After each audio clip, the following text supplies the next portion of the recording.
For most of 2025, Pakistan's energy sector has been about a boxing match between the declining national grid and solar as a rising alternative. While the grid took heavy damage for most of the year and looked to be on the verge of a knockout, the tide has suddenly seen a turn. Grid-based generation rose by 5.4% last month and 8.8% last year. So much so that December 2025 was the best performing December since 2021. On the other hand, solar imports have had two worst performing months back to back in recent years. So, is the 10% GST on solar sales finally showing an impact? Has solar already peaked in Pakistan, or is this just a lull? Join us as we go through all of these questions one by one and stick to the end for a deep dive into how one of the biggest manufacturing groups in Pakistan create their own energy for production. Welcome to PowerPlay for December 2025. Pakistan's power system is a 41,121 megawatt machine divided across hydel, coal, nuclear, thermal, and more. If they run constantly for the entire 720 hours of a month, they can produce up to 28,807 gigawatt hours of electricity. But the real story is different every month. This is PowerPlay, the story of Pakistan's energy generation.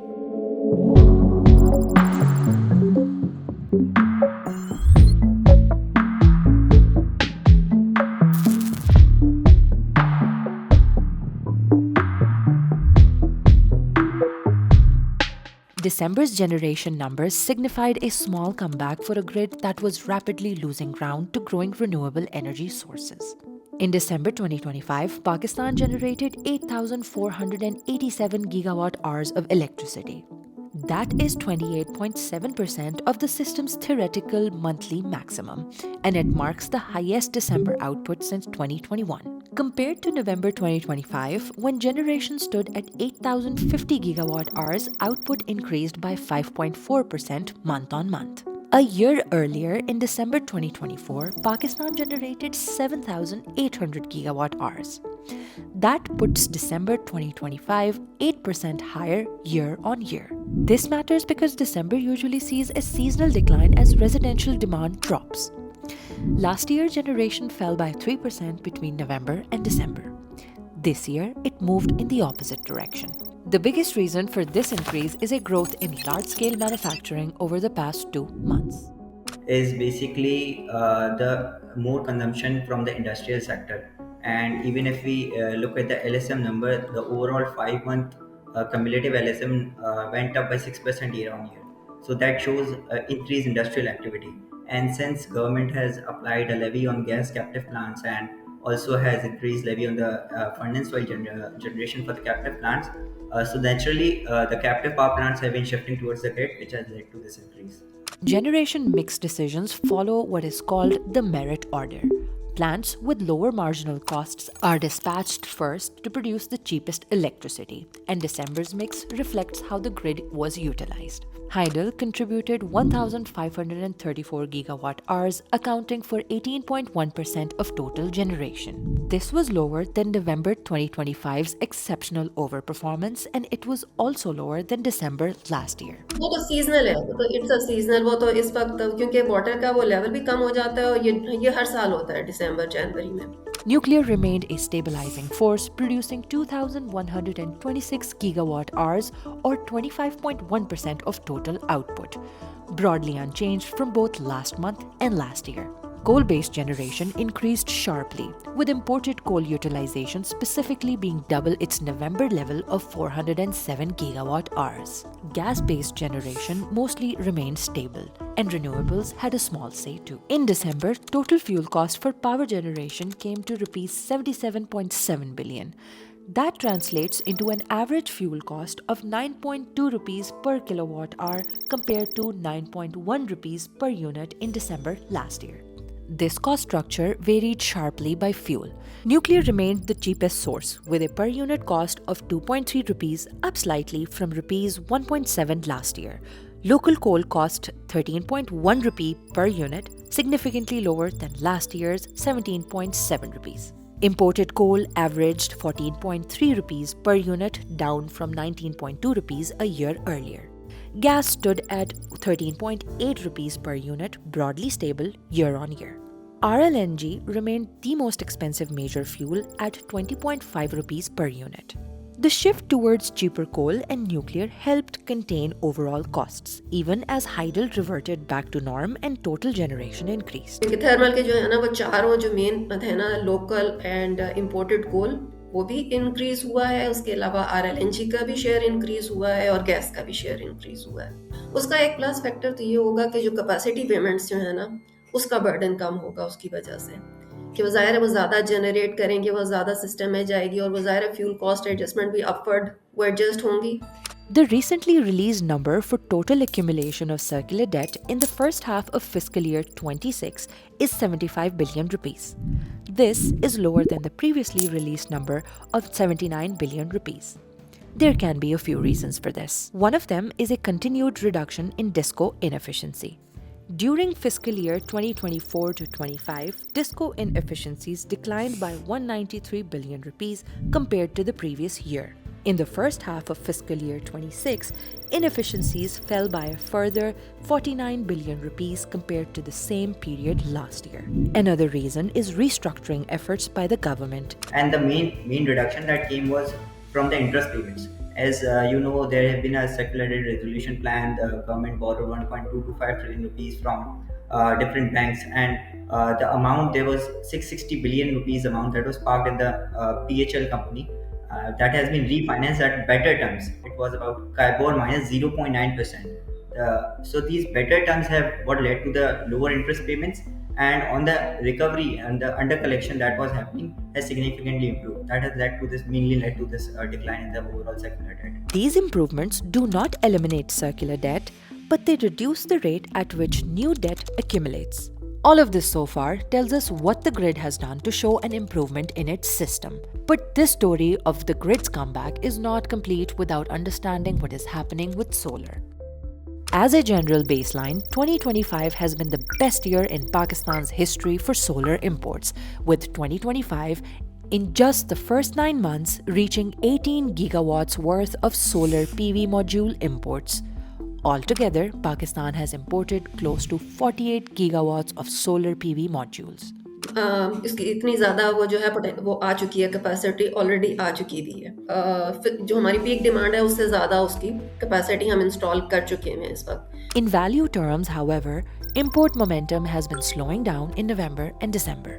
Solar panel imports fell to $20 million in November, followed by just $11.8 million in December, the lowest monthly figure in nearly 4 years. One of the things that has led to this decline is that in the new budget, in the FY26 budget, government has imposed 10% GST on the solar panels. That is one thing. And the second thing is the policy correction. The government is moving towards a net billing system compared to the current net metering system. When we look at the installation of these panels, the picture becomes even clearer. Total imported panels now stand at roughly 48 gigawatts, while the most optimistic estimates of on-ground installed capacity are around 33 gigawatts. That leaves 17 to 18 gigawatts worth of panels yet to be deployed. On the policy side, the government has recently announced tariff cuts for industries and also committed to reducing wheeling charges below 9 rupees per unit. Recently, government announced that they are reducing tariff for the industrial consumers by 4.04 rupees per unit, and there was a subsidy that was being a cross subsidy. The industrial users was cross subsidizing those residential consumers which fall into the protected and lifeline categories.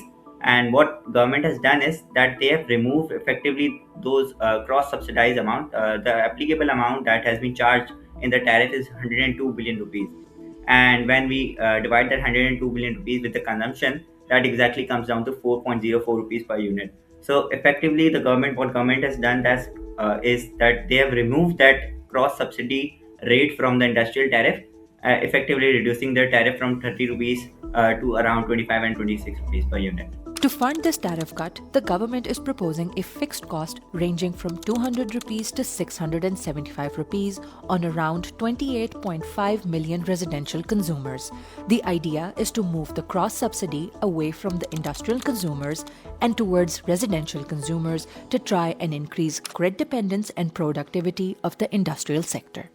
And now, for this special segment, we will be taking you along for an exclusive look on how Fazal Group is using captive renewable energy to improve their productive capacity. But before that, a word from Rion Energy.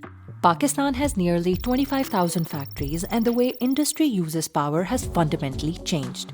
Large industrial groups are no longer relying on the grid as their primary source. Instead, they're building captive energy mixes using solar and batteries, with the grid acting as a backup. But once power becomes decentralized, managing it efficiently becomes the real challenge.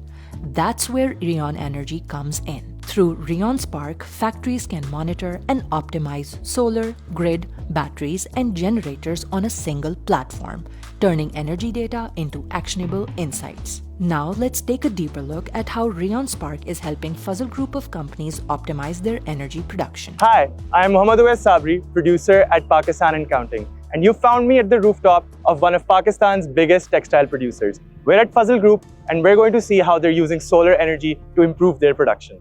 The goal of this trip was to understand how one of Pakistan's industrial juggernauts is coping with the evolving power landscape within Pakistan. We got to talk to the director at Fazal Group about the importance of transitioning to solar energy. Assalamualaikum. My name is Amin Fazal. I am a director here at Fazal Group. Fazal Group is a family-owned business founded in 1936. Our core operations are in the textile industry, where we have spinning, weaving, and value-added textiles. Fazal Group has always believed in operational excellence, scale, and we have a long-term commitment to sustainable growth. We believe it is our duty as part of responsible manufacturers in Pakistan, and also as part of a larger supply chain across the world, that we grow in a manner that is sustainable and better for the generations to come.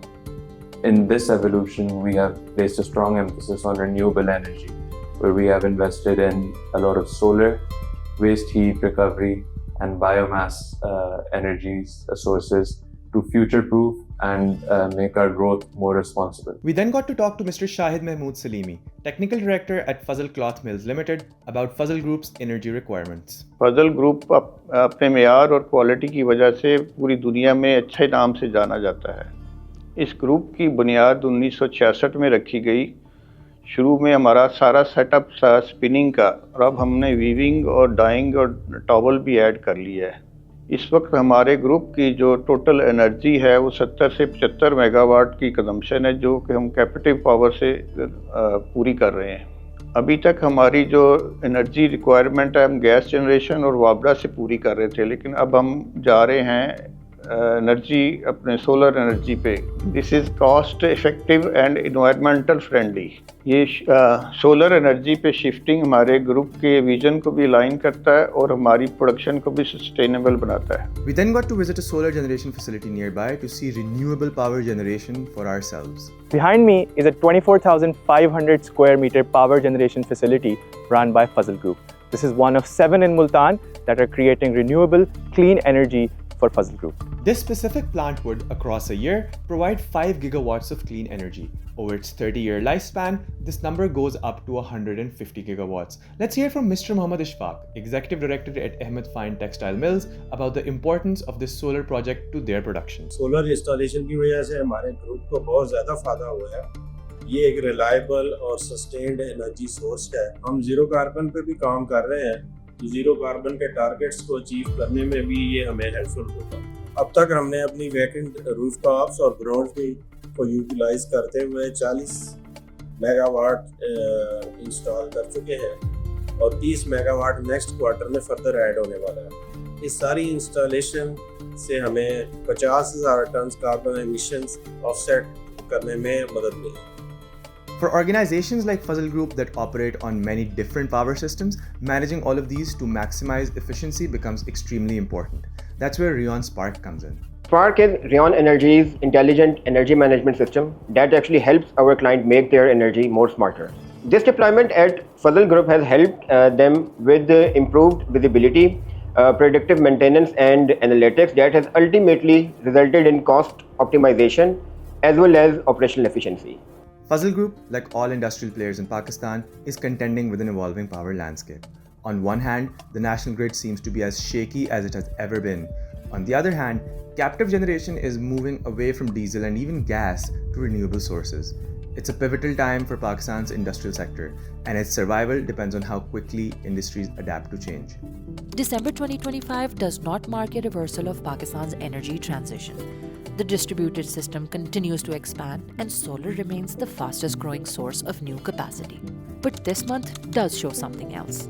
The national grid delivered more power at a lower average cost, with better utilization of baseload generation and with improving operational discipline. Not a victory, not a turning point, but a reminder. The grid is still very much in the game. Let us know what you think in the comments, and thank you for watching Pakistan and Counting.